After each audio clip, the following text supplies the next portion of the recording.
നമസ്കാരം. PV അൻവറിന് മുന്നിൽ UDF പ്രവേശന സാധ്യതകൾ അടയുന്നു. നിലമ്പൂരിലെ UDF സ്ഥാനാർത്ഥി ആര്യാടൻ ഷൗക്കത്തിനെ അവഹേളിച്ചുകൊണ്ട് രംഗത്ത് വന്ന അൻവറിനെതിരെ കടുത്ത അമർഷമാണ് കോൺഗ്രസിനുള്ളിൽ രൂപം കൊണ്ടിരിക്കുന്നത്. മുന്നണിയിൽ കയറാൻ വേണ്ടി കോൺഗ്രസുമായി വീണ്ടും വിലപേശുന്ന അൻവറിനെ അനുനയിപ്പിക്കാൻ നിൽക്കാതെ സ്വന്തം നിലയിൽ പ്രചരണങ്ങളുമായി മുന്നോട്ടു പോകാനാണ് UDFന്റെ തീരുമാനം. മുന്നണിയിൽ കയറാൻ വേണ്ടി ഇങ്ങനെ വിലപേശുന്ന അൻവറുമായി എങ്ങനെ മുന്നോട്ടു പോകുമെന്നാണ് കോൺഗ്രസ് നേതാക്കൾ ചോദിക്കുന്നത്. അതുകൊണ്ട് നിലമ്പൂർ ഉപതെരഞ്ഞെടുപ്പിൽ മുൻ MLA അൻവറിനോട് ഒത്തുതീർപ്പ് വേണ്ടെന്ന നിലപാടിലാണ് കോൺഗ്രസ്. UDF സ്ഥാനാർത്ഥി ആര്യാടൻ ഷൗക്കത്തിനെ പരസ്യമായി PV അൻവർ അപമാനിച്ചെന്നാണ് കോൺഗ്രസിന്റെ വിലയിരുത്തൽ.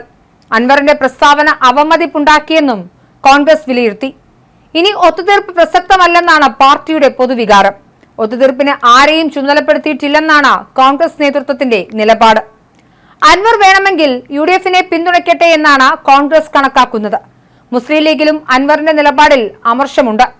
ഒറ്റക്കെട്ടായ തെരഞ്ഞെടുപ്പ് പ്രവർത്തനങ്ങളിൽ വിള്ളലുണ്ടാകുമെന്നാണ് വിലയിരുത്തൽ.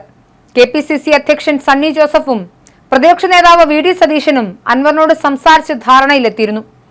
എന്നാൽ എല്ലാ ധാരണയും കാറ്റിൽ പറത്തുന്ന സമീപനമായിരുന്നു കഴിഞ്ഞ ദിവസം അൻവറിന്റെ ഭാഗത്തു നിന്നുണ്ടായതെന്നാണ് കോൺഗ്രസിന്റെ വാദം. സ്ഥാനാർത്ഥിക്ക് മോശം പ്രതിച്ഛായ മാധ്യമങ്ങളിലൂടെ ഉണ്ടാക്കിയെന്നാണ് കോൺഗ്രസിന്റെ പ്രധാന വിമർശനം. നേരത്തെ പൂർണ്ണ പിന്തുണ പ്രഖ്യാപിച്ച അൻവർ എന്തിനാണ് നിർണായക ഘട്ടത്തിൽ പാർട്ടിയെ വെല്ലുവിളിക്കുന്നതെന്ന ചോദ്യവും കോൺഗ്രസ് പാർട്ടിക്കുള്ളിൽ ഉയരുന്നുണ്ട്.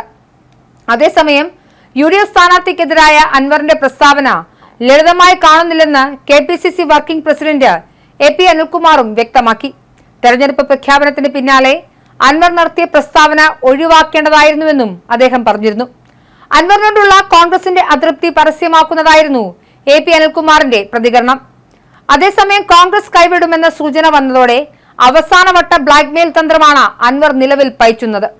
തൃണമൂൽ കോൺഗ്രസിന് UDFൽ പ്രവേശനം അനുവദിച്ചില്ലെങ്കിൽ അൻവർ നിലമ്പൂരിൽ മത്സരിക്കുമെന്നാണ് ഭീഷണിപ്പെടുത്തുന്നത്.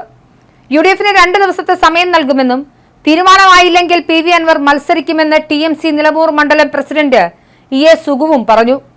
UDF പ്രവേശനത്തിൽ തീരുമാനമില്ലെങ്കിൽ PV അൻവർ മത്സരിക്കും. UDF പ്രവേശനത്തിന് കത്ത് നൽകി 5 മാസമായിട്ടും തീരുമാനമായിട്ടില്ല. UDFുമായി വിലപേശലല്ല നടക്കുന്നത്. നാളിതുവരെ മുന്നണി പ്രവേശനത്തിന് നടപടിയില്ലാത്തതിനാലാണ് തീരുമാനമെന്നും EA സുഗു പറയുന്നു. അൻവറിന് ജയിക്കുന്ന സാഹചര്യം നിലമ്പൂരിലുണ്ട്. UDF ഘടകകക്ഷികൾക്ക് തുല്യമായ പരിഗണന വേണം. വിജയസാധ്യതയുള്ള സ്ഥാനാർത്ഥികളെ ചൂണ്ടിക്കാണിക്കുകയാണ് അൻവർ ചെയ്തത്. ഞങ്ങളോട് നീതി കാണിക്കുന്നില്ലെങ്കിൽ അതിൻ്റെതായ തീരുമാനമെടുക്കേണ്ടി വരുമെന്നും TMC നേതാക്കൾ പറയുന്നുണ്ട്. അതേസമയം TMCയുടെ വിലപേശലിന് കോൺഗ്രസ് വഴങ്ങില്ല എന്നാണ് സൂചന. അങ്ങനെയെങ്കിൽ UDFലും കയറാൻ കഴിയാത്ത അവസ്ഥയിലേക്ക് അൻവർ പോയേക്കും. അതേസമയം കോൺഗ്രസ് കടുംപിടുത്തം തുടരുമ്പോൾ ലീഗ് നേതാക്കളെ കണ്ട് അനുനയ ശ്രമത്തിനാണ് അൻവർ ഒരുങ്ങുന്നത്. PK കുഞ്ഞാലിക്കുട്ടിയെയും PMA സലാമിനെയും കാണുമെന്നാണ് വിവരം. മലപ്പുറം കാർത്തോടുള്ള PK കുഞ്ഞാലിക്കുട്ടിയുടെ വീട്ടിൽ വെച്ചാകും കൂടിക്കാഴ്ച.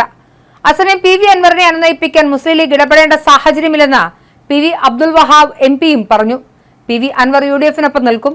UDF സ്ഥാനാർത്ഥി വൻ ഭൂരിപക്ഷത്തിൽ വിജയിക്കുമെന്നും PV അബ്ദുൽ വഹാബ് വ്യക്തമാക്കി. PV അൻവർ രാജിവെച്ചതോടെ ഒഴിവുവന്ന നിലമ്പൂർ നിയമസഭാ മണ്ഡലത്തിൽ ജൂൺ 19-നാണ് ഉപതെരഞ്ഞെടുപ്പ് നടക്കുന്നത്.